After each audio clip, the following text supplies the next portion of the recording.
After Michael kicked me out of the house, I got a job as a cook in a small downtown diner. Every day, when I left work, I would see the same lady sitting on the corner, asking for spare change. She was older than me, with a face weathered by the sun and trembling hands. Something in her eyes reminded me of my own mother. I started to stop in front of her. I would give her some coins, sometimes a roll left over from the kitchen. We never talked much. Just a nod, a tired smile, and I would continue on my way to the boarding house, where I now lived alone. I was 69 years old when my son told me there was no longer room for me in that house. He didn't raise his voice. There was no scene. He just looked at me from across the table and said it was time for me to find my own space, that he had his life, his plans, and that I needed to understand. Understand what? I didn't know until much later. I remember packing my things in an old duffel bag, clothes, some documents, a photo of Michael when he was little. Nothing else. I didn't have much. I had lived my entire life caring for that house, for that son, for that family that was now shutting the door on me with a cold courtesy that hurt more than any insult. I didn't cry in front of him. I wouldn't give him that satisfaction. I walked out with my head held high, though inside I felt like something was shattering. It was like walking barefoot on glass, but without letting anyone notice the pain. The boarding house where I found a room was small and dark. The walls had damp stains, and the mattress creaked every time I moved. But it was what I could afford with what I had left of my social security. Michael hadn't given me a thing. He didn't even offer to help me with the first month's rent. I spent the first few nights awake, staring at the ceiling, wondering when everything had gone wrong. I had been a good mother. I had given him everything. I had worked until my body couldn't take any more. I had given up my dreams, my desires, so that he could have what I never did. And now I was here, alone, old, invisible. But I couldn't stay put. I couldn't afford the luxury of sinking into sadness. I needed money. I needed to eat. So I went out to look for work. I knocked on many doors. In some, they wouldn't even let me finish speaking. "We don't hire people your age anymore," they would say with an uncomfortable smile. In others, they would look me up and down and shake their heads before I could say my name. Until I arrived at Mr. George's diner. It was a modest place, with wooden tables and checkered tablecloths. It smelled of fried onions and fresh coffee. Mr. George was a man in his 50s, with grey hair and big, calloused hands. He looked at me in silence when I told him I was looking for work. "Can you cook?" he asked. "I've been cooking my whole life," I replied. He nodded. "Start tomorrow, 6 in the morning. Don't be late." There was no contract, no paperwork, just a handshake and the promise of a weekly wage. It wasn't a lot, but it was enough to pay for the boarding house and buy some groceries. That night, I slept a little better. I had a purpose. I had something to do. The work at the diner was hard. I spent hours on my feet, peeling potatoes, chopping vegetables, stirring huge pots. My hands got covered in small burns. My feet swelled up at the end of the day. But I didn't complain. I couldn't afford that luxury. The other employees were young. They looked at me with curiosity at first, then with indifference. I didn't talk much. I did my job and then I left. I wasn't looking for friends. I wasn't looking for pity.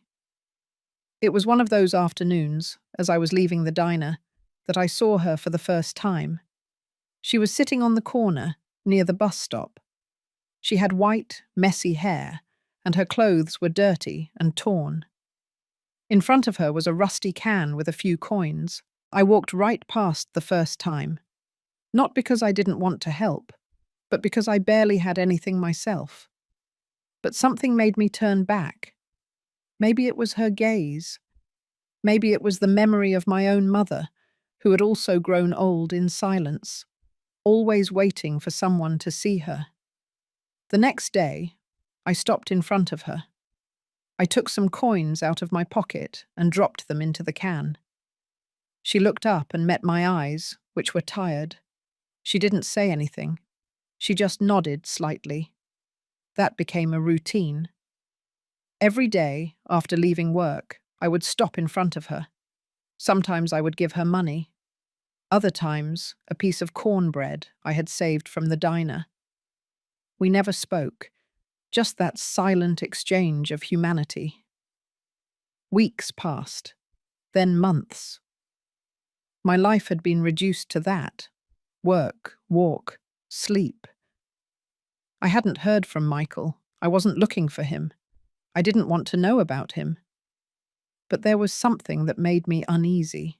Lately, when I walked past the boarding house, I felt like someone was watching me. Once I saw a shadow move behind a window. Another time, as I went up the stairs, I heard footsteps quickly moving away. I dismissed it. I thought it was my imagination.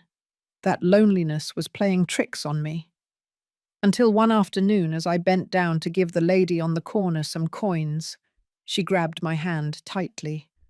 Her fingers were cold and bony, but her grip was firm. She looked me straight in the eyes and said in a raspy voice, "You've been good to me all these months. Let me return the favor. Don't go back to your boarding house today. Find a simple motel. Stay there tonight. Tomorrow morning I'll tell you something that will change your life." I was paralyzed. Her gaze was serious, urgent. There was no madness in her eyes, only certainty. "Why?" I managed to ask. She shook her head. "Trust me, please." I slowly released her hand and walked away, confused. What did she mean? Why shouldn't I go back to my boarding house? What did she know that I didn't? I walked aimlessly for a while, my heart racing. Part of me wanted to ignore her words. I thought maybe she was senile, that she had confused things. But another part of me, the part that had felt those strange looks, those footsteps in the dark, told me to listen. In the end, I decided to take her advice. I found a cheap motel near downtown. I paid with the little money I had saved and went up to a small room with a hard bed and a window overlooking an alley. I sat on the edge of the bed and looked at my hands. They were wrinkled, stained, tired. My whole life I had worked with these hands. I had cooked, cleaned, cared for. And now I was here, in an unfamiliar motel, following the advice of a woman who lived on the street. I didn't sleep that night. I stayed awake, staring at the ceiling, waiting for dawn to come so I could find out what that woman had to tell me. Dawn arrived slowly, filtering through the dirty motel window. I hadn't slept. Every noise in the hallway startled me.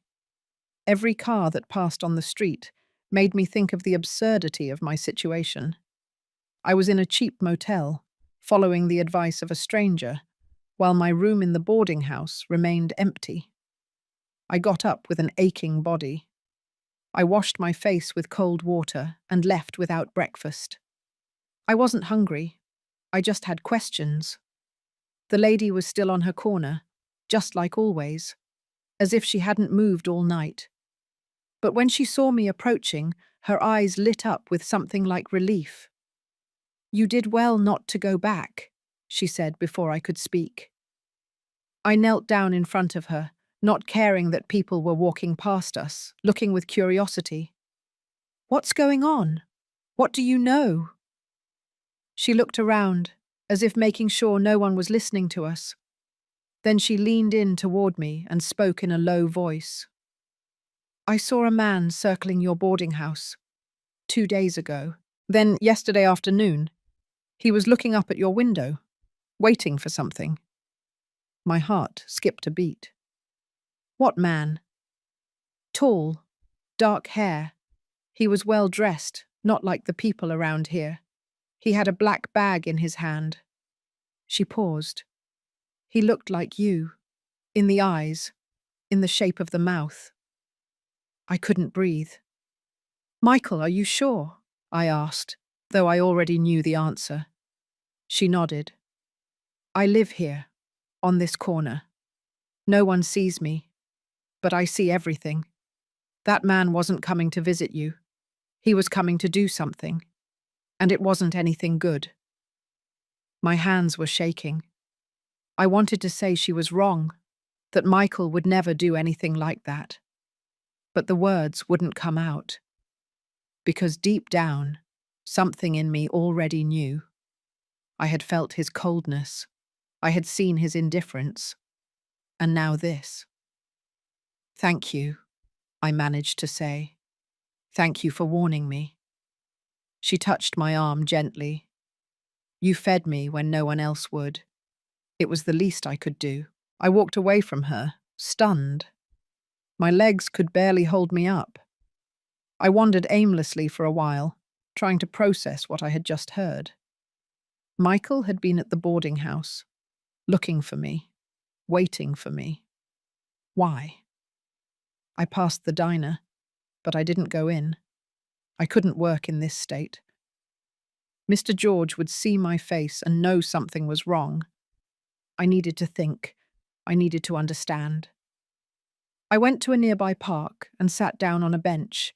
There were pigeons pecking at the ground and children playing in the distance. Everything seemed so normal, so disconnected from what I was feeling. I thought of Michael, of the boy he had been. I remembered when he was 5 years old and came down with a high fever. I spent 3 nights awake taking care of him, putting cold compresses on his forehead, praying for him to get better. I remembered his high school graduation, the day he told me he was going to get married. When had that boy turned into this? I took my old phone out of my pocket. I had some unread messages. One was from the owner of the boarding house. I opened it with trembling hands. Mary, I need to talk to you urgently. Call me. I dialed her number, my heart pounding. She answered on the second ring. Mary, thank goodness. Where are you? Her voice sounded frantic. In a park. What's wrong? There was a silence, then a sigh. There was a problem at the boarding house last night. In your room. My blood ran cold. What kind of problem? There was a gas leak, specifically in your room. If you had been there. She left the sentence unfinished. The world stopped. A gas leak. In my room. The very night the lady had told me not to go back. How did it happen? I asked in a voice I barely recognized as my own. I don't know. The technician came this morning. He said the water heater valve was open. But I don't understand. You were always so careful with those things. I didn't open that valve, I said. I haven't used the water heater in weeks. Another silence. Then someone else did. I hung up. My hands wouldn't stop shaking. Someone had entered my room, had opened the gas valve, had tried to kill me, and that someone was Michael. I went back to the corner where the lady was. She looked at me with sadness, as if she already knew what I had just discovered. I'm sorry, she said simply. I sat down on the ground next to her, not caring about the dirt. My son tried to kill me. The words sounded unreal even as I said them, but they were true as the sun burning our skin at that moment. I've seen them before, she said softly. Sons who get tired of waiting, who want what their parents have. It's more common than you think. But I don't have anything, I said bitterly. Just a small property my husband left me. A piece of land worth only a few $1,000s. For that? For so little? She looked at me with wise eyes. For some people, any amount is enough, especially if they have debts, if they have bad habits, If they have needs, they can't control. I remembered the calls then, the ones Michael received that made him nervous, the whispered conversations, the times I asked him to borrow something and he refused, saying money was tight. I always thought it was normal, that everyone goes through bad patches. But now everything made sense. Michael needed money, and I was the only thing standing between him and that piece of land my husband had left me. "What do I do now?"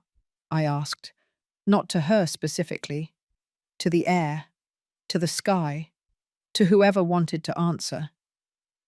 "You go to the police," she said firmly, "and you tell them everything, because if you don't, he'll try again.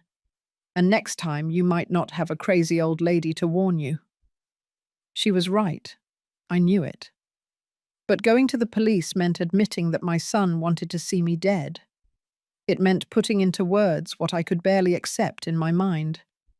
I spent the rest of the day walking around the city. I didn't go to work. I didn't call Mr. George to explain.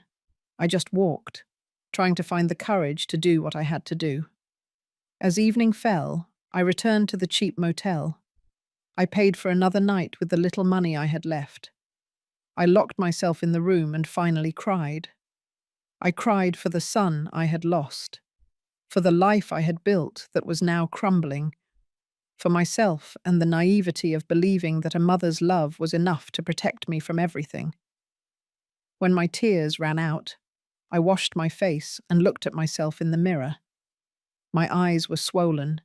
My skin was pale. I looked older than I was. But there was something new in my gaze.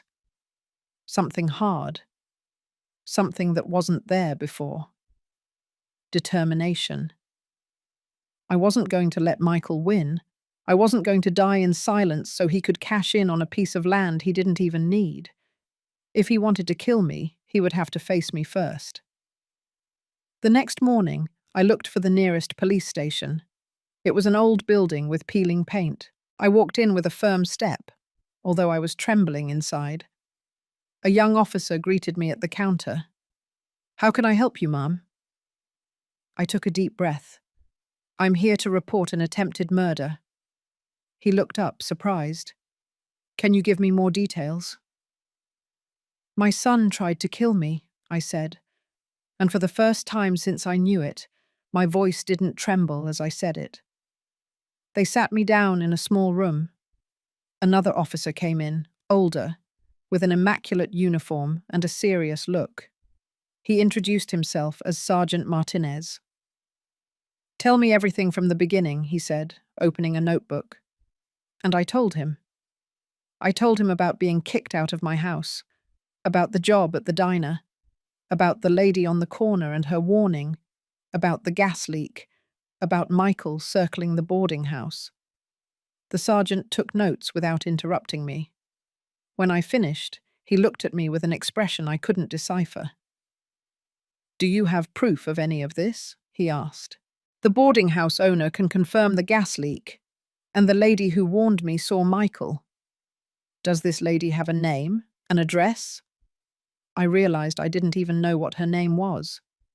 "She lives on the street, on the corner of Central Avenue and 5th Street. The sergeant closed his notebook. "Mrs. Olson, I'm going to be honest with you. Without concrete evidence, this is difficult to investigate. A gas leak can be an accident, and the testimony of someone with no fixed address doesn't carry much legal weight." I felt myself sinking. "So you're not going to do anything?" "I didn't say that. I'm going to open an investigation. I'm going to talk to the boarding house owner. I'm going to check if there are cameras in the area. But I need you to be prepared for this to take time." I nodded, although inside I felt like I was drowning. Time was exactly what I didn't have, because Michael was still out there, and now he would know that I was onto him. I left the police station with heavy legs. The sun was burning the sidewalk, and people hurried past me, each wrapped up in their own worries. No one looked at me. No one knew that I had just reported my own son for trying to kill me. I couldn't go back to the boarding house. That was clear. But I also couldn't keep paying for motels. The money I had saved was running out fast. I needed to think. I needed a plan. I walked to the diner. Mr. George was in the kitchen, as always, with his stained apron and his brow furrowed as he checked a pot. When he saw me come in, his expression softened just a little. "Mary, you didn't come in yesterday, or the day before." "I'm sorry," I said. I didn't know what else to say. He wiped his hands on his apron and looked me up and down.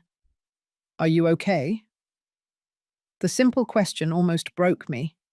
No one had asked me that in so long that I had forgotten how it felt for someone to care. I nodded, even though we both knew it was a lie. "I need to work," I said. "Please, I need the money." Mr. George sighed. "All right, but if something happens to you, if you need help, you tell me." "Understood." I nodded again and put on my apron. The work helped me to stop thinking. I peeled potatoes until my hands ached. I chopped onions until the falling tears could be mistaken for those caused by the sting. I washed dishes until the hot water turned my skin red. At the end of the day, Mr. George paid me for the entire week, even though I had missed 2 days. I didn't say anything. I just took the money and put it carefully in my pocket. When I left, I looked for the lady on her corner. I needed to talk to someone. I needed someone to understand what I was going through. But she wasn't there that day. Her spot was empty. Only the rusted can was overturned on the ground. A sudden fear washed over me. What if something had happened to her? What if Michael had discovered that she had warned me? I walked through the nearby streets looking for her, asking other homeless people if they had seen her. No one knew anything. No one remembered seeing her. I went back to the motel with a tight chest. I went up to my room and sat on the bed, looking at the phone. I had 3 missed calls, all 3 from a number I knew very well. Michael hadn't left any voice messages, just the calls. Insistent, as if he knew I was avoiding him. I went to bed without dinner. The hunger was a dull ache in my stomach, but I didn't have the strength to go out and look for food. I closed my eyes and tried to sleep, but every noise startled me. Every step in the hallway made me hold my breath. Sometime in the middle of the night, I finally fell into a restless sleep. I dreamed of Michael as a child. He had a fever and was calling me from his bed. I ran toward him, but the room grew longer and longer. I never managed to reach him, and his voice became more and more desperate until it turned into a scream. I woke up sweating. The clock showed 5 o'clock in the morning. It was still dark outside. I got up and washed my face. It was pointless to try to sleep anymore. I went down to the reception area. The night manager was dozing behind the counter. He didn't see me leave. The streets were empty. Only a few early workers were walking toward their jobs. I arrived at the corner where the lady always was, hoping to find her there, but it was still empty. I sat down on the ground, in the same spot where she usually sat, and waited. I didn't know what else to do. The sky began to lighten slowly, painting itself in shades of grey and orange. The city was waking up around me. It was then that I saw her. She was walking slowly along the sidewalk, dragging her feet, with a plastic bag in her hand. When she saw me sitting in her spot, she stopped, surprised. "What are you doing here so early?" she asked. I stood up quickly. "I thought something had happened to you. You weren't here yesterday." She smiled tiredly. "There's a shelter that opens on Thursdays. They serve hot food. I went there." She lifted the bag. "They gave me clean clothes." I felt enormous relief. "I went to the police. I told them everything." Her expression became serious. "And what did they say?" "That they're going to investigate. but that they need evidence, that without evidence they can't do much. She nodded slowly. That's how it always works. Poor people need evidence. Rich people just need words. We remained in silence. I didn't know if Michael was rich, but he definitely had more than I did. He had connections. He had a house. He had a life that I had helped build, and from which I was now completely excluded. "What are you going to do?" she asked me. "I don't know," I admitted. "I can't go back to the boarding house. I can't keep paying for motels, and I have nowhere to go." She looked at me with those eyes that had seen too much. "There's a women's shelter on 7th Street. It's not pretty, but it's safe. You can stay there while you figure things out." The idea of going to a shelter made my stomach churn. I had worked my whole life. I had had a house, a family, a normal life. And now I was considering going to a shelter as if I were just another homeless person. But that's exactly what I was now, wasn't it? A homeless woman. A woman whose own son wanted to see her dead. "Thank you," I said. "I'll think about it." I went straight to the diner from there. Mr. George was already preparing the day's ingredients. He saw me arrive and didn't say anything, just pointed toward the aprons. I worked all morning in silence, grateful for the distraction. During my midday break, I went out for some air. I sat in the alley behind the diner, where the empty vegetable crates were piled up. I took out my phone and stared at Michael's missed calls. Part of me wanted to answer him. I wanted to confront him. Ask him why. Ask him how it had come to this. But another part of me knew that would only put him on alert. If he suspected that I knew something, he might act faster. He might be more careful. The phone rang in my hand. It was him again. This time, before I could think too much, I answered. "Mum." His voice sounded relieved. "You finally answered. I've been worried." The lie was so brazen it almost made me laugh. "Worried? Yeah, I've been calling you. Where are you? Why aren't you at the boarding house?" So he already knew. He had probably gone looking for me, and the owner had told him I hadn't slept there. "I'm with a friend," I lied. "I needed a change of scenery." There was a pause. "What friend? I thought you didn't know anyone here." "I met people at work," I said, keeping my voice steady. "Why all the interest, Michael? I thought you didn't want anything to do with me anymore." "That's not true, Mum. I just wanted you to have your space. But you're still my mother. I worry about you." The words were right, but the tone was empty. It was like listening to an actor reciting a poorly written script. "I have to hang up," I said. "I'm working." "Wait. I need to talk to you about something. About the papers for Dad's land. There are some documents I need you to sign. It's to renew the property taxes. Can you come home this weekend?" There it was. The real reason for his call. The papers. The land. The inheritance that was worth more than my life. "I can't this weekend," I said. "I'm busy."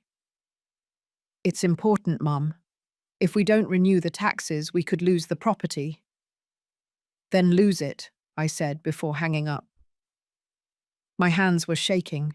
My heart was pounding so hard I could feel it in my temples. I had been more direct than I intended. Now he would know that something was wrong. I went back inside. Mr. George looked at me worriedly but didn't ask anything. I finished my shift on autopilot, my mind elsewhere. When I left, I looked for the address the lady had given me. The shelter was in a grey 2-story building. There was a line of women waiting outside, some with children, others alone, like me. I stood at the end of the line. A social worker with a clipboard was writing down names. When my turn came, she looked at me with professional tiredness. Name and age. Mary Olson, 69 years old. She wrote without looking at me. Domestic violence situation. I hesitated. Did this count as domestic violence? My son. He kicked me out of the house. She looked up for the first time. Something on my face must have told her there was more to the story. You can go in. There's a bed available tonight. They gave me a clean sheet and showed me a large room with bunk beds. There were other women there, some young, others my age, all with the same lost look, all trying to understand how they had ended up there. I put my few belongings under the bed I was assigned and sat down on the thin mattress. This was my life now. A shelter, a borrowed bed, nowhere to call home. But at least I was alive. And as long as I was alive, I could fight. I spent 5 nights at the shelter, 5 nights listening to the crying of babies, the whispered conversations of women who couldn't sleep, the creaking of the bunk beds every time someone moved. The place smelled of cheap detergent and accumulated despair. During the day, I worked at the diner. Mr. George had noticed my tiredness, but he didn't ask. I was grateful for his silence. I didn't have the strength to explain how a 69-year-old woman had ended up sleeping in a homeless shelter. On the 6th day, when I arrived at work, Mr. George was waiting for me at the back door. He had a furrowed brow and his arms crossed. "I need to talk to you," he said. My heart sank. Was he going to fire me? I couldn't lose this job. It was the only stable thing I had. "Come with me," he said, and led me to his small office in the back of the diner. It was a narrow room with an old desk and walls covered in receipts tacked up with thumbtacks. He sat down and pointed to the other chair. "Sit." I obeyed, my hands clasped in my lap. "A woman came by yesterday asking about you," he said. "Young, well-dressed. She said she was your daughter-in-law." My blood froze. What did she want? "She wanted to know where you live. She said your son was worried because you weren't answering the phone, that they wanted to make sure you were okay." "What did you tell her?" "That I didn't know, that you just come to work and leave. Nothing else." He looked me straight in the eyes. "Mary, you're in trouble." The words got stuck in my throat. I wanted to say no, that everything was fine, but my face gave me away. Mr. George sighed. "I don't know what's going on, and I'm not going to force you to tell me, but that woman didn't look worried. She looked like she was hunting." He was right. Michael was looking for me, and now he was using his wife to track me down. "Thank you for not telling her anything," I managed to say. "Be careful," Mr. George said. "And if you need anything, even if it's just someone to know where you are in case something happens, you tell me." I nodded and left the office, my legs trembling. I worked the rest of the day, constantly looking toward the door, expecting to see Michael's wife appear at any moment. That afternoon, when I left the diner, I went straight to the corner where the lady always was. I needed to talk to someone. I needed to vent before I exploded. She was there, sitting in her usual spot, with the can in front of her. When she saw me arrive with a distressed face, she made a space next to her. "Tell me," she said simply. I told her about Michael's call, about his wife's visit to the diner, about how I felt trapped, not knowing what to do. She listened in silence, nodding occasionally. When I finished, she looked thoughtful. "Do you know what surprises me the most about all this?" she finally said. "That he thinks you're stupid. He thinks you don't notice. That you can be easily manipulated." She was right.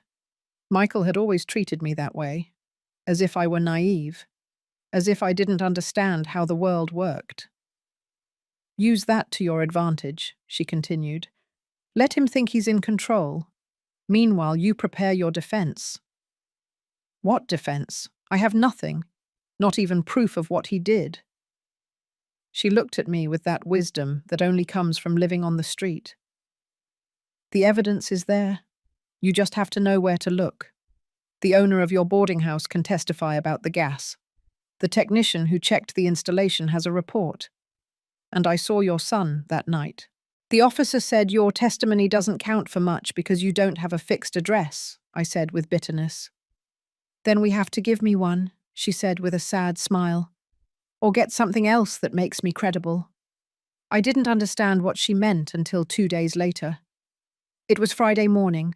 I arrived at the diner early, as always. But when I walked in the back door, I found Mr. George talking to a man in uniform. He wasn't a regular cop. It was Sergeant Martinez. My first instinct was to run out, but Mr. George saw me and motioned for me to come closer. Mrs. Olson, the sergeant said, I need to speak with you. Panic tightened my chest. Did something happen? Yes and no. Can we talk privately? Mr. George lent us his office. The sergeant closed the door and pulled out a manila folder. I've been investigating your case, he said, and I found some interesting things. He opened the folder and showed me some papers. They were bank statements. It took me a moment to realize they were Michael's. How did you get this? I asked. I have my methods, he said vaguely. Look here. Your son has considerable debts, unpaid loans, credit cards maxed out, and 3 months ago he took out a loan using the land your husband left you as collateral. I was breathless. He can do that. The land is in my name. He didn't forge your signature, and that's exactly what I think happened. He showed me another paper. This is the deed he presented to the bank. This is your signature. I looked at the document. The signature looked like mine, but it wasn't exact.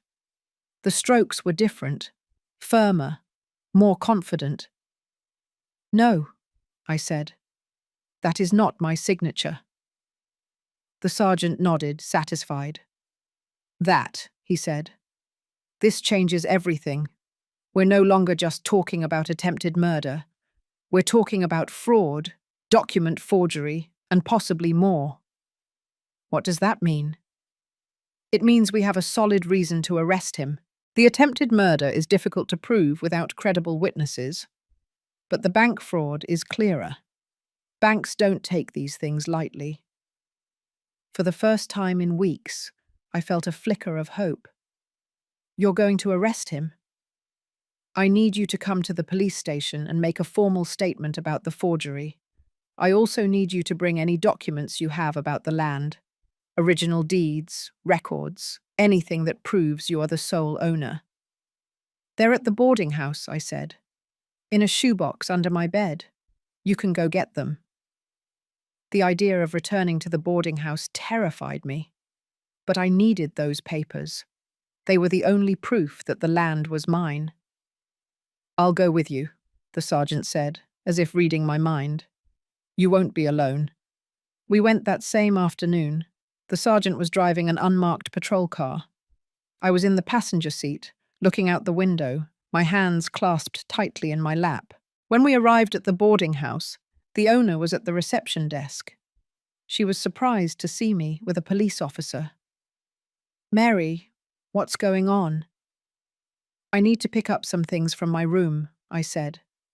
She gave me the key without asking questions. We went up to the second floor.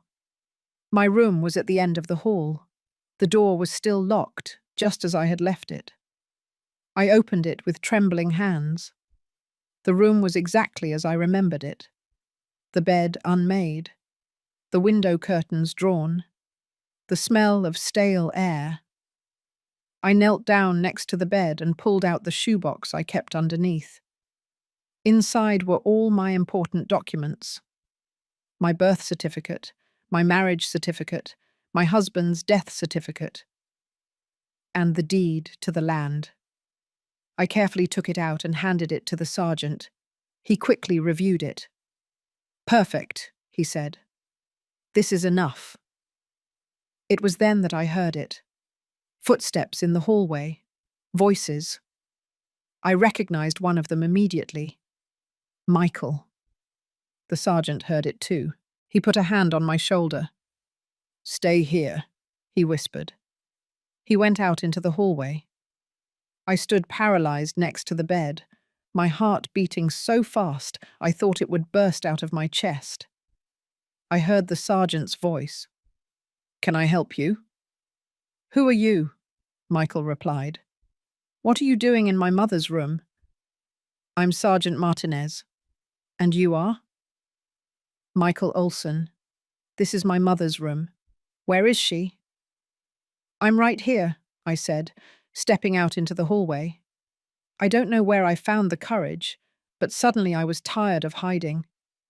Michael looked at me, surprised. Then his expression changed to something that pretended to be relief. "Mum, thank goodness. I've been looking for you everywhere." "Have you really?" I said. My voice sounded firmer than I felt. "Or were you just looking for this?" I held up the land deed. His face went pale. "I don't know what you're talking about," he said, but his voice barely trembled. "We're talking about the forged signature you used to put my land up as collateral for your debts," the sergeant said. "We're talking about fraud. And we're also talking about the gas incident at this boarding house." Michael looked at me with a mixture of rage and fear. "Mum, what have you been telling this man? What lies have you invented?" "They're not lies," I said. "And you know it." For a moment I thought he was going to deny everything, that he was going to keep acting like the concerned son. But something in his face broke. I saw the truth there, the silent admission. "I had debts," he finally said, in a low voice. "I needed the money, and you weren't using that land for anything. Then you asked me to sell it to you. You didn't try to kill me for it." "I didn't try to kill you," he said, but without conviction. "The gas, Michael. Someone opened the water heater valve the night I didn't sleep here. Who was it?" He didn't answer. He just looked at me with eyes I no longer recognized. This wasn't my son. Or maybe he had always been this way, and I had been too blind to see it. "Michael Olson," the sergeant said, "you are under arrest for bank fraud and document forgery. You have the right to remain silent." While the sergeant read him his rights and put on the handcuffs, Michael never stopped looking at me. And in that look, I saw everything we had lost, everything we could never get back. I watched them take Michael away in the patrol car, his hands cuffed behind his back, his head bowed, shame or rage painted on his face. I couldn't tell which one it was. The boarding house owner was staring at me from the doorway with wide eyes, not knowing what to say. Sergeant Martinez stayed with me for a few more minutes. "I need you to come to the police station tomorrow to make a full statement. Bring all the documents you have. We're going to need every detail." I nodded, unable to speak. I was still processing what had just happened. My son had been arrested. Because of me, or because of him. I no longer even knew how to think about it. I didn't go back to the shelter that night. I couldn't face all those women with their own tragedies. I stayed in my room at the boarding house, sitting on the bed, staring at the wall. I didn't eat. I didn't cry. I just stayed there, feeling an enormous emptiness in my chest. When dawn broke, I got up like an automaton. I took a shower, got dressed, and went straight to look for the lady on the corner. I needed to tell her what had happened. I needed someone to tell me I had done the right thing. But when I got to her spot, I found something unexpected. She was there, but she wasn't alone. There was a young man with her, kneeling at her side, talking to her gently. He had a backpack and a camera hanging around his neck. I approached slowly. The lady saw me and smiled tiredly. "Mary," she said. "Come." I want you to meet someone. The young man stood up and held out his hand to me. Nice to meet you. My name is Josh. I'm a reporter. I shook his hand warily. A reporter? I'm doing a story on homelessness in the city, he explained. Gloria has been telling me her story. And yours too. I looked at the lady, now finally knowing her name. Gloria, you told him about me. She nodded. I told him everything. About your son. About the gas. About how you helped me every day without even knowing me. I don't understand, I said. Why? Josh took out a notebook. Because stories like yours need to be told. People think that people on the street are invisible, that they don't see anything, that they don't matter. But Gloria saw what was happening, and her testimony can be crucial for your case. The officer said her testimony doesn't carry weight because she doesn't have a fixed address, I said bitterly. That's why I'm here, Josh said. If I can document her story, if I can show that Gloria is a real person with a clear mind who witnessed a crime, her testimony gains more value. Plus, media exposure could pressure the authorities to take the case more seriously. I didn't know what to think. Part of me wanted to keep all this private, away from the public eye. But another part knew that Josh was right. Michael had resources, contacts. I only had the truth. What do you need from me? I asked. Your story, in your own words, and your permission to publish it. We spent the next hour sitting on a nearby bench. I told him everything from the beginning. How Michael had kicked me out of the house, how I had found work, how I had met Gloria, the warning, the gas, the arrest. Josh took notes quickly, stopping occasionally to ask me specific questions. Gloria sat beside me, nodding when I mentioned moments where she had been present. And the evidence of the fraud? Josh asked. You already presented it. I'm going to the police station today. The sergeant has the documents. Can I go with you? I'd like to document that process too. I hesitated, but finally nodded. If this was going to go public anyway, it might as well be with the whole truth. The three of us went to the police station together. Sergeant Martinez was surprised to see the reporter, but he didn't kick him out. Instead, he took me into an interview room and asked me to tell everything again, this time officially recording it. I spoke for almost 2 hours. The sergeant interrupted me sometimes to clarify details, to ask me to be more specific about some things. When I finished, I felt exhausted. We're going to process all of this, the sergeant said. Your son is being processed for bank fraud. That's for sure. The attempted murder is more complicated to prove, but with Gloria's testimony and the gas evidence, we have a foundation. How long will he be detained? I asked. It depends on whether he posts bail. For bank fraud, the bail could be around $30,000. If he can't pay it, he stays until trial. $30,000. Michael didn't have that kind of money. That's why he had tried to steal the land from me in the first place. We left the police station, and Josh walked me to the diner. It was time for my shift, and I couldn't miss it again. I'm going to write the article this week, he told me before leaving. I'll send you a copy before publishing it so you can approve everything. Sound good? Yes, I said. Thank you. Mr. George was waiting for me in the kitchen with a worried expression. There were more customers than usual, and he needed urgent help. I put on my apron and immersed myself in the work, grateful for the distraction. But in the middle of the afternoon, everything changed. A woman I immediately recognized walked in. It was Michael's wife. She looked disheveled, with smudged makeup and red eyes from crying. She saw me behind the counter and came straight toward me. You, she said with a trembling voice, how could you do this to your own son? Everyone in the diner fell silent. Mr. George came out of the kitchen when he heard the commotion. I didn't do anything to him, I said calmly, although I was shaking inside. He did it to himself. You put him in jail for a stupid piece of land that isn't even worth anything. He forged my signature. He tried to steal the only thing I had left from my husband, and when that didn't work, he tried to kill me. She shook her head violently. That's a lie. Michael would never do something like that. You're making everything up because you're resentful that he asked you to leave his house. His house, I repeated. That house that I helped pay for.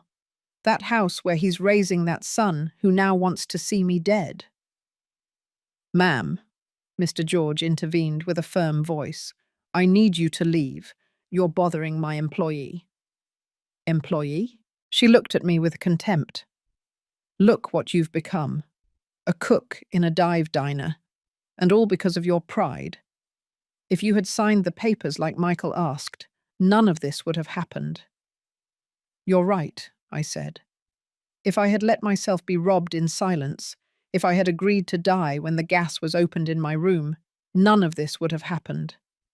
But I'm alive, and I'm going to fight. She looked at me with pure hatred. This isn't over. Michael has lawyers. He'll get out. And when he gets out, you're going to regret it. Is that a threat? Mr. George asked, pulling out his phone. Because I can call the police right now. The woman threw one last furious look at me before leaving the diner. The silence hung heavy in the air. The customers slowly returned to their conversations. I stood behind the counter, feeling like my legs could barely support me. Mr. George put a hand on my shoulder. Take the rest of the day off. No, I said. I need to work. I need to stay busy. He nodded understandingly and went back to the kitchen. I kept working, but my hands shook every time I had to carry a plate. That night, when I returned to the boarding house, I found an envelope under my door. I picked it up, my heart racing. Inside was a handwritten note with crude letters. Drop the charges or you'll regret it. This is your last warning. It wasn't signed, but it didn't need to be. I knew where it came from. I didn't sleep that night. I stayed sitting on the bed with the light on, staring at the door, waiting for someone to try to come in. I had put a chair under the doorknob, but I knew that wouldn't stop anyone if they really wanted to get in. At dawn, I went straight to the police station. I showed the note to Sergeant Martinez. He read it with a frown. This is witness intimidation. I'm going to add this to the file. Can't you do something more? I asked. Can't you protect me? I can put more frequent patrols near your boarding house. And I recommend that you don't go out alone at night. Do you have any safer place to stay? I thought about the shelter. I thought about asking Mr. George for help. But finally, I shook my head. I didn't want to keep running. I'll be fine, I lied. But that afternoon, when Gloria saw me arrive at her corner, she immediately knew something was wrong. What happened? She asked. I showed her the note. She read it in silence and then looked at me with determination. You have to let Josh publish the article. Now. Don't wait. The more people know what's happening, the safer you'll be. You think so? I know how these things work. Criminals act in the shadows, but when there are lights pointing at them, they hide. If your story comes out in the newspaper, if people know who you are and what they're doing to you, they'll think twice before touching you. It made sense. I called Josh from Gloria's phone. He answered on the second ring. Publish the article, I told him without preamble, as soon as possible. Are you sure? I haven't even sent you the final version to review. I'm sure. Just make sure you tell the truth. I always do, he said. It's going to come out tomorrow in the morning edition, and in the digital version tonight too. I hung up and returned the phone to Gloria. She squeezed my hand. You did the right thing, she said. Now let the truth do its job. The article was published at 6 o'clock in the morning. Josh sent me the link by text message.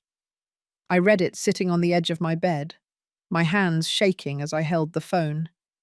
The headline read, 69-year-old woman claims son tried to murder her over inheritance. A homeless woman saved her. There were photos, one of Gloria on her corner, another of the boarding house where I lived, and one of me, taken the day we went to the police station. I looked older than I remembered, more tired, but there was something in my eyes that I hadn't seen in a long time. Determination. The article told everything. My eviction from the house, the job at the diner, how I had helped Gloria, the warning that saved my life, the gas, the document forgery, Michael's arrest. Josh had done a good job. He didn't exaggerate anything. He didn't paint me as a martyr or Michael as a monster. He just recounted the facts, letting the story speak for itself. At the end of the article, there was a quote from me that I didn't even remember saying. I don't want revenge. I just want justice. And I want other mothers to know that they are not alone if their own children betray them. I closed the phone and sat in silence. Now everyone would know my story. There was no turning back. When I arrived at the diner, Mr. George had already read the article. He looked at me with a mixture of compassion and respect. I'm sorry, he said. I didn't know things had gotten that far. No one did, I replied. Not even I wanted to admit it. Throughout the morning, the diner customers looked at me differently, some with pity, others with curiosity, a few with admiration. An older lady approached me at the end of her meal. I read your story, she said in a low voice. My son did something similar to me too. I never had the courage to report him. But you did. Thank you for that. She left before I could answer her, leaving me with a lump in my throat. In the middle of the afternoon, I received a call from an unknown number. I answered cautiously. Mrs. Olson, this is attorney Teresa Vance. I read your story in the paper, and I'd like to offer you my services pro bono. I was speechless. Why would you do that? Because cases like yours need visibility. Because the family abuse of elderly parents by their children is more common than people think. And because no one should have to face this alone. I agreed to meet with her that same afternoon. Her office was in a modest downtown building. She was a woman in her 40s, with her hair pulled back in a bun and an intelligent gaze. We're going to go over everything from the beginning, she said, opening a new folder. I need every detail, every document, every piece of evidence you have. We spent 2 hours reviewing my case. She took notes meticulously, stopping occasionally to ask me specific questions. The bank fraud is solid, she finally said. We have the forged signature, we have your testimony, we have the original documents. That's a sure thing. The attempted murder is more complicated but not impossible. Gloria's testimony is crucial, and the fact that the gas was opened specifically in your room the night you weren't there is very suspicious. What happens now? Now we wait for the legal process. Your son has the right to a lawyer and to defend himself. There will be a preliminary hearing in a few days to determine if there is enough evidence to go to trial. I will be there, representing you. I left her office feeling a little stronger. For the first time in a long time, I felt like someone was on my side, that I wasn't completely alone in this. When I walked past Gloria's corner, I found her surrounded by people. I approached, worried, but then I saw that it wasn't anything bad. They were people who had read the article and wanted to help her. Someone had brought her food, another a new blanket. A woman was offering her a place in a decent shelter. Gloria saw me and smiled. Look what your story has caused. Our story, I corrected her. That night, as I ate a piece of bread for dinner in my room, I received another call. This time it was Sergeant Martinez. Mrs. Olson, I need to inform you that your son posted bail this morning. My heart sank. How? I thought he didn't have any money. Apparently, his wife borrowed money from some relatives. He was released under strict conditions. He can't approach you, he can't leave the city, and he has to report to the police station every week. But he's free. For now, yes, until the trial. I hung up, my hands trembling. Michael was free, out there, somewhere in the city, and although there was a restraining order, that was just a piece of paper. If he really wanted to hurt me, a piece of paper wouldn't stop him. I couldn't sleep that night. Every noise startled me. Every shadow that passed outside my window made me hold my breath. I put the chair under the doorknob again and left the light on. At 3 o'clock in the morning, I heard footsteps in the hallway. They stopped outside my door. My heart was pounding so hard, I thought whoever was outside could hear it. I waited. The seconds felt like hours. Then I heard the sound of something sliding under the door. I waited several minutes before daring to move. When I finally went to check, I found another envelope. I opened it with trembling hands. Inside was a photo. It was of me leaving the diner. Someone had been following me. Someone had been photographing me. And in the photo, a red marker had been used to draw an X over my face. There was no message. There was no need for one. The threat was clear. At dawn, I went back to the police station. Sergeant Martinez saw the photo, and his expression hardened. This is a violation of the restraining order. I'm going to have him arrested again. What if it wasn't him? What if it was someone else? Who else would want to threaten you? I thought of Michael's wife, of her furious words in the diner, of her look of hatred. His wife came to the diner a few days ago. She threatened me. The sergeant wrote that down. We're going to investigate both of them. Meanwhile, I recommend that you find a safer place to stay. Do you have any family? Any friends? I shook my head. I had no one. Only Gloria, who lived on the street, and Mr. George, who had already done enough for me. The shelter, then, I said with resignation. But when I arrived at the shelter that afternoon, they told me there were no beds available. It was full. I could try again the next day, but they couldn't guarantee anything. I stood on the street, my bag in my hand, not knowing what to do. The sun was beginning to set. Soon it would be night, and I had nowhere to sleep. It was then that I saw Mr. George approaching. He had come to look for me. Gloria called me, he said. She told me what happened, and I came to offer you something.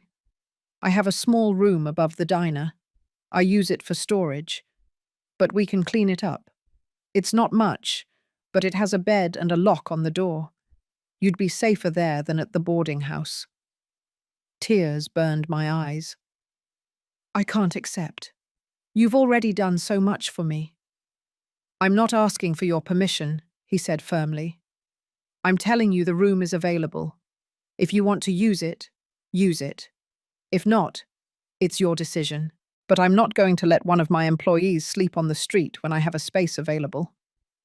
I accepted. Not because I wanted to take advantage of his kindness, but because I had no other option. And because, deep down, I needed to feel safe, even if only for one night. The room above the diner was small, as he had said. It had a twin bed, an old dresser, and a window that overlooked an alley. But the door had a strong deadbolt, and the walls were thick. Here, at least, I would hear if someone tried to come in. Mr. George helped me bring up my few belongings.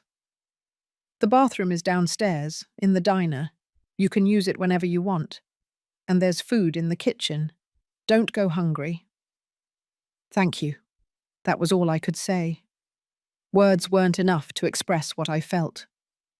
That night, I slept better than I had in weeks, not because the bed was comfortable or the place was pretty, but because for the first time in a long time, I felt safe. The next morning, unexpected news arrived. Sergeant Martinez had arrested Michael's wife. They had found her near the boarding house the night before with a camera in her hand. She had been the one following me. She had taken the photo. She says she only wanted to scare you, the sergeant explained over the phone. That she wasn't going to really hurt you, but that doesn't matter. Witness intimidation is a serious crime. She's going to spend a few days detained while we process the charges. I hung up feeling a strange mix of relief and sadness. Michael's wife wasn't a bad person. She was just desperate, trying to save her husband. But her actions had crossed a line. The preliminary hearing was scheduled for the following week.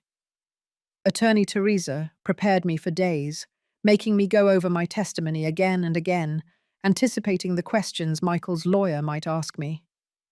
They're going to try to paint you as a resentful mother, she warned me. They're going to say you made everything up because you were angry that he asked you to leave his house. You have to stay calm. You have to stick to the facts. I practiced my testimony until the words felt mechanical. But I knew it was necessary. The trial wouldn't be won with emotions. It would be won with evidence. The day of the preliminary hearing arrived like a storm you see coming but still hits you hard. I woke up early before dawn and sat on the edge of the bed looking at the clothes I had prepared the night before. A simple grey dress, worn, but clean shoes. It was the best I had. Attorney Teresa picked me up at the diner at 7 o'clock in the morning. She carried a leather briefcase and a serious expression.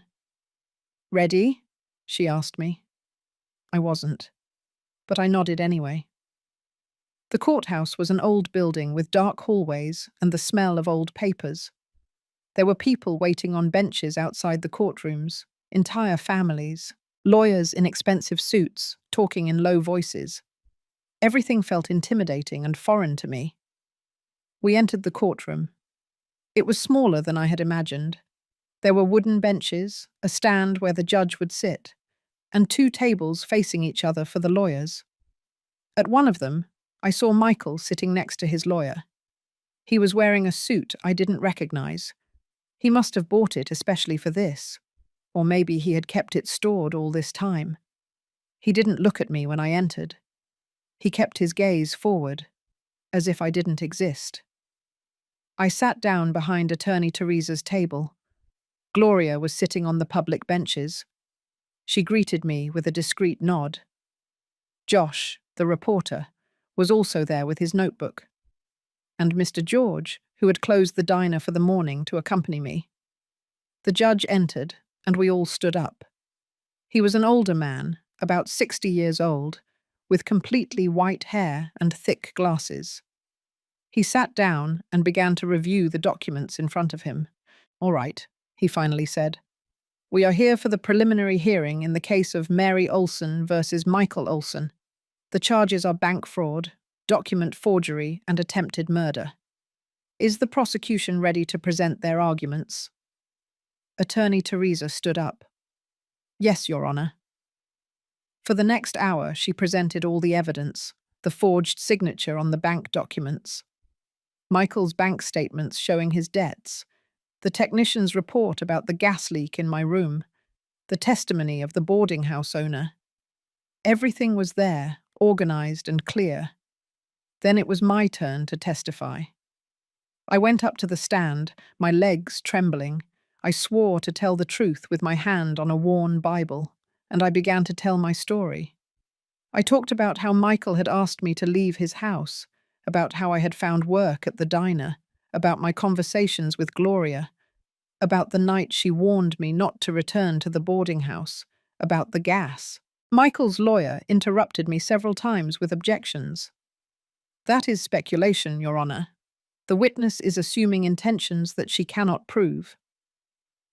Attorney Teresa responded to each objection with professional calmness. When my testimony finished, it was the turn of Michael's lawyer to cross-examine me. He was a young man, about 30 years old, with an impeccable suit and a practiced smile. "Mrs. Olson," he began in a soft tone, "it is true that you and your son had disagreements about the management of your finances." "No," I replied. "He never consulted me about my finances." "But you were aware that he had financial problems?" "I found out later when he forged my signature." "Isn't it possible that you misinterpreted the situation? That your son needed help and you, in your vulnerable situation, felt attacked?"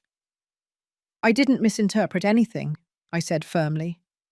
"My son forged my signature to use my property as collateral for his debts, and when that wasn't enough, he tried to kill me with a gas leak." "That is a very serious accusation. Do you have any direct evidence that your son opened the gas valve?" "Gloria's testimony. She saw him circling my boarding house that night." The lawyer smiled. "Ah, yes, Gloria.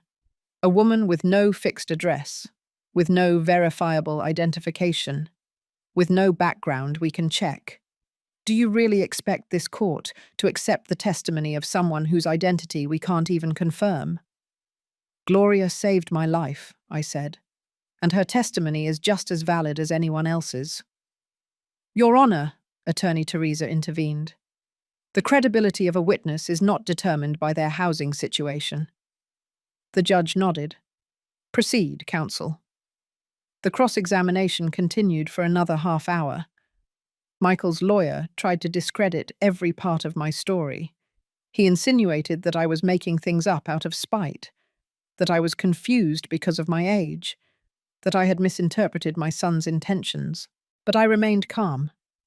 I answered every question with the truth. I didn't let myself be intimidated. When my testimony finally ended, I returned to my seat, trembling. Attorney Teresa squeezed my hand. "You did well," she whispered. Then it was Gloria's turn. She walked up to the stand in her donated clothes, clean but worn. She swore to tell the truth and began to testify. She talked about how she had met me, about the times I gave her food and money, about the night she saw Michael circling my boarding house with a bag in his hand. Her voice was clear and her memory precise. Michael's lawyer tried to discredit her too. "How can you be sure it was my client? Do you have a photo?" "I don't need a photo," Gloria replied with dignity. "I have eyes, and I saw that man sitting there lurking where he shouldn't have been."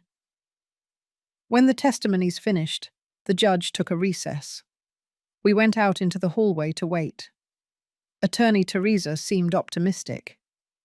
"The fraud is solid," she told me. "That's definitely going to trial.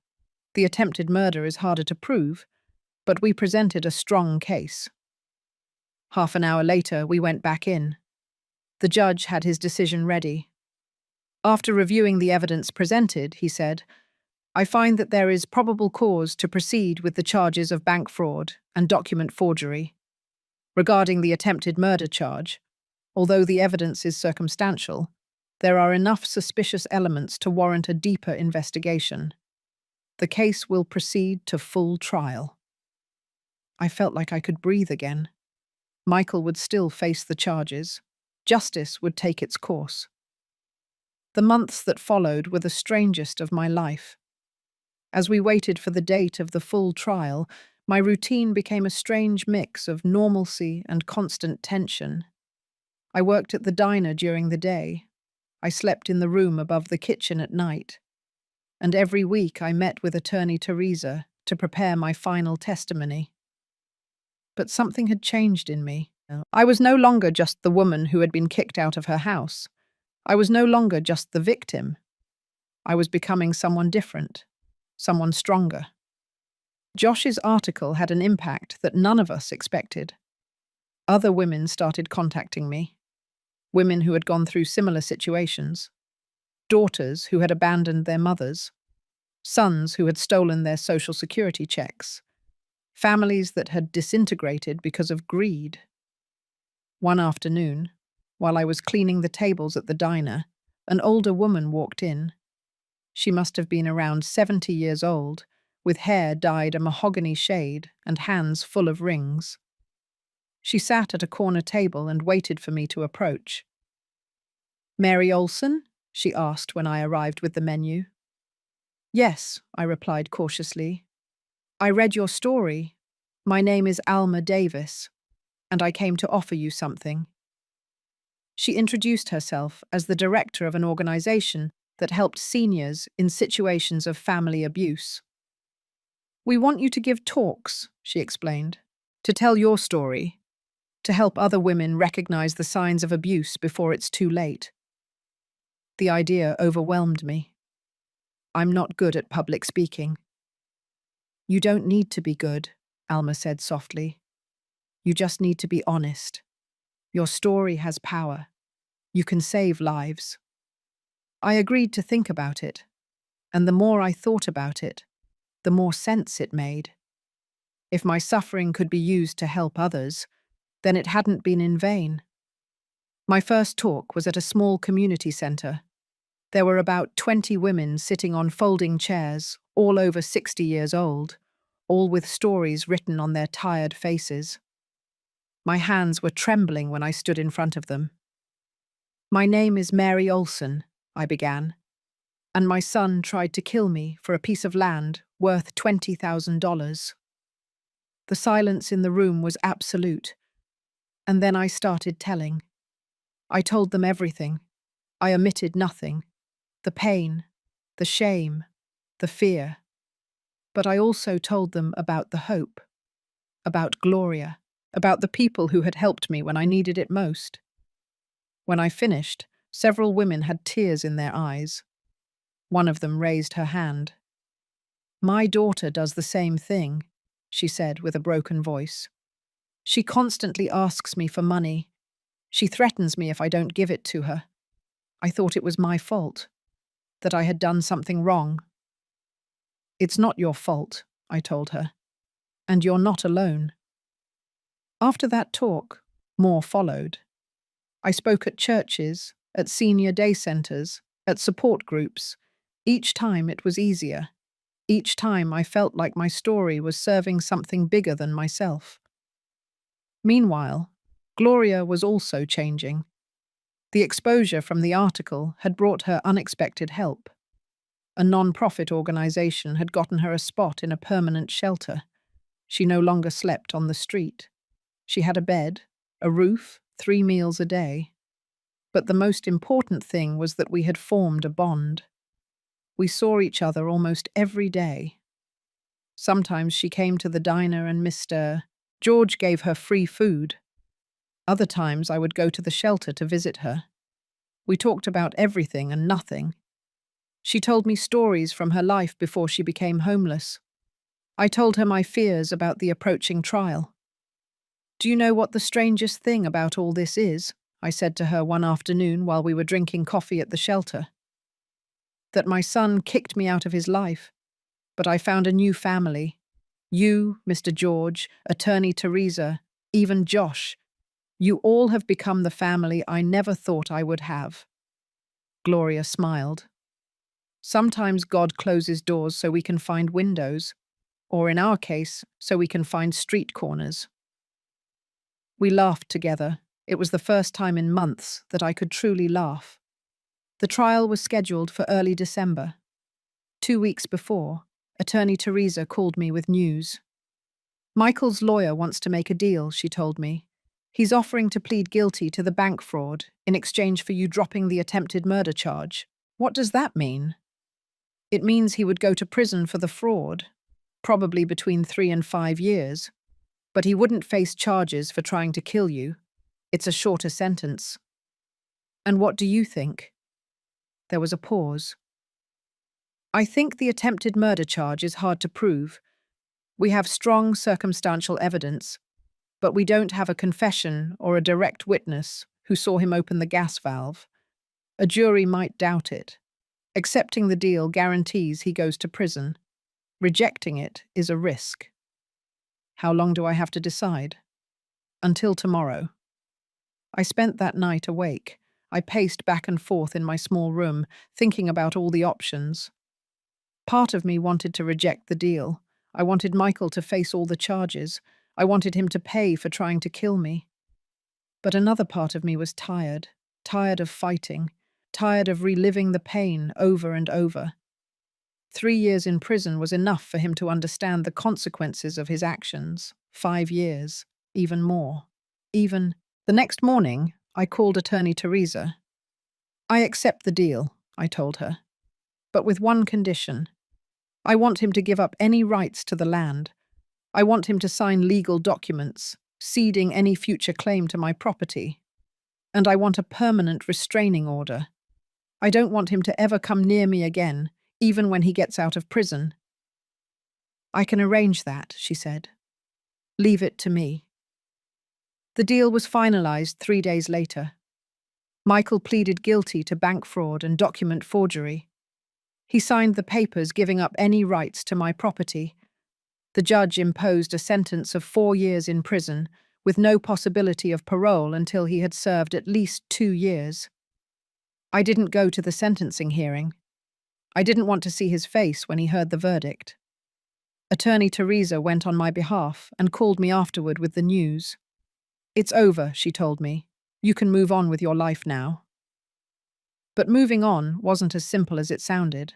The months that followed were about adjustment, about healing, about learning to live without the constant weight of fear. Mr. George offered me a permanent job at the diner with a decent salary. You're not just a temporary employee anymore, he told me. You're part of this place, and I want you to stay. I accepted with gratitude. The diner had become my refuge, my home. I also started rebuilding my financial life. With Attorney Teresa's help, I managed to sell the land my husband had left me.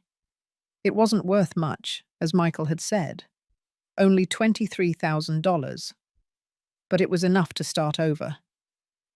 I used part of the money to rent a small apartment, just one room, a tiny kitchen, and a bathroom. But it was mine. No one could kick me out of there. No one could tell me there was no room for me. With another part of the money, I helped Gloria. I bought her new clothes, shoes, a thick coat for the winter. I paid for a dental treatment she urgently needed. It wasn't charity. It was gratitude. She had saved my life. The least I could do was help her improve hers.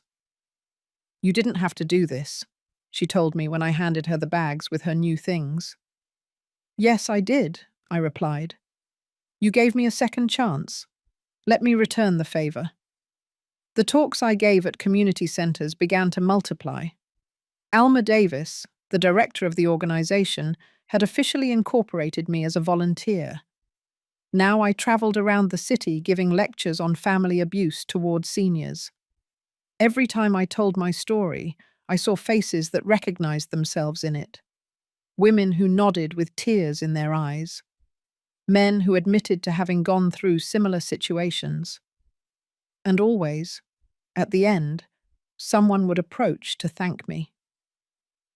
Your story gave me the courage to report my son, a woman told me after one talk. Thanks to you, my mother finally accepted that what was happening to her wasn't normal, another one told me. Every thank you was a reminder that my suffering had not been useless, that something good had come out of all that pain.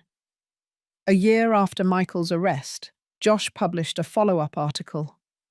1 year later, how Mary Olson rebuilt her life after family betrayal. The article talked about my work at the diner, my talks, my friendship with Gloria, about how I had turned my tragedy into a mission. The response was overwhelming. I received letters from all over the country. Some were from women thanking me for giving them a voice. Others were from remorseful sons who had read my story and realized the harm they were causing their own parents. One particular letter made me cry. It was from a young woman who had been considering kicking her mother out of her house due to space issues. After reading my story, she had decided to look for another solution. I don't want to be like Mary's son, she wrote. I don't want my mother to end up like her. Thank you for opening my eyes. I kept that letter in a drawer, along with others I had received. On difficult days, when the memory of the pain was too strong, I would take them out and reread them. They reminded me why I had decided to make my story public, why I had decided to keep fighting. 2 years have passed since Michael went to prison. 2 years in which my life has changed in ways I never imagined possible. I wake up every morning in my small apartment, make coffee in my tiny kitchen, and look out the window at the city that almost destroyed me, but ultimately gave me a second chance. Mr. George's diner is still my daily refuge. I'm now the kitchen manager. He says my food has a special flavor, that people come specifically for my cooking. I don't know if it's true or just his way of making me feel valuable, but I like to believe him. Mr. George has become more than a boss. He's the brother I never had, the friend who appeared when I needed him most. Sometimes, on quiet afternoons, we sit in the kitchen drinking coffee, and he tells me stories of his youth. I tell him mine, and we laugh at how life has strange ways of putting the right people in your path just when you're about to give up. Gloria still lives in the shelter, but she no longer spends her days sitting on a corner. Now she volunteers at a community soup kitchen. She helps serve food to other homeless people. She says it's her way of giving back what others gave her when she needed it most. We see each other at least 3 times a week. Sometimes I go to visit her at the shelter. Other times she comes to the diner and we have dinner together after I close. We talk about everything. About our past lives, about our fears, about our dreams for the future. She is the sister I chose, the family I built with my own hands. Did you know that today marks exactly 2 years since I gave you that warning? She said to me a few days ago, while we were sharing a plate of chicken and rice in the empty diner. I didn't, I said. But thinking about it, I realized how much I had changed since that night. The woman who agreed not to return to her boarding house because of the advice of a stranger no longer exists. In her place is someone stronger, someone who knows that kindness is not weakness and that asking for help is not a shame. My talks at community centers have expanded. Now I travel to other cities. Alma Davis's organization pays me a small stipend for each conference. It's not much, but added to my diner salary, it's enough to live with dignity. Every time I step onto a podium and see those tired faces looking at me with hope, I remember why I do this. It's not just for me. It's for all the women who are going through what I went through. For all the mothers who feel invisible, disposable, worthless. You are not a burden, I always tell them. You are human beings with dignity, with rights, with stories that deserve to be told. And if someone, even if it's your own family, makes you feel less than that, then that someone is wrong, not you. After each talk, lines of women form, wanting to speak with me. Some just want to give me a hug. Others need advice on how to report their abusive relatives. Some simply need someone to listen to them. I stay with each one for as long as they need, because I know what it feels like to be alone. I know what it feels like for no one to listen to you. And if I can give them even 10 minutes of attention, of validation, of companionship, I do it. I have received 2 letters from Michael since he has been in prison. The first arrived a year ago. It was short, cold, full of justifications. It wasn't my intention to hurt you, it said. I was just desperate. I hope you can forgive me someday. I didn't answer it. The second letter arrived 3 months ago. It was different, more honest, more broken. It talked about how he had had time to think in prison, about how he finally understood the magnitude of what he had done, about how he lived with the guilt every day. I don't expect your forgiveness, he wrote at the end. I don't deserve it. I just want you to know that I'm sorry. I truly am sorry. And that if I could go back in time and do things differently, I would. I kept that letter in the same drawer where I keep the others. The ones from the women who thanked me for my story. The ones from the remorseful sons. All together, reminding me that life is complex, that people can be good and bad at the same time, that forgiveness is not always possible, but understanding is. I don't know if I will ever be able to forgive Michael. Honestly, I don't know if I want to.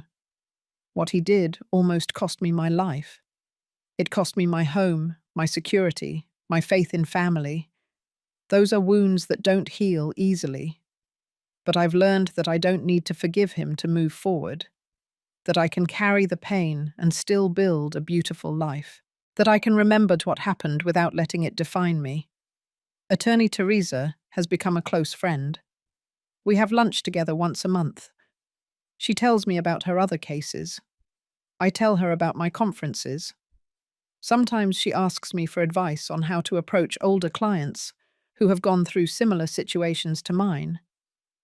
You have a gift for this, she told me the last time we met. For connecting with people, for making them feel seen. Maybe she's right. Or maybe it's just that I've been in their place. I've felt what they feel, and that genuine empathy is something that can't be faked. The apartment I rented has become my sanctuary. It's small, yes. The walls are thin, and sometimes I hear the neighbors arguing. But it's mine. No one can kick me out. No one can tell me there is no room for me here. I've decorated the walls with photos, one of Gloria and me the day I helped her move into the shelter, another of Mr. George and me in front of the diner, another one of my first conference. With all those women applauding after I finished speaking. I don't have pictures of Michael. I don't have pictures of my old life. That life ended. And although it hurts to admit it, it was the best thing that could have happened. Because it forced me to rebuild myself. It forced me to discover who I was beyond being a mother, beyond being a wife, beyond all the roles that others had assigned to me. I discovered that I am strong, that I am capable, that I can survive even when everything crumbles around me. A few weeks ago, Alma Davis offered me a formal job at the organization. We need someone like you, she told me. Someone who has lived this. Someone who can lead our support program for victims of family abuse. I told her I would think about it. It's an incredible opportunity. But it also means leaving the diner, leaving the place that gave me refuge when I needed it most. I spoke with Mr. George about it.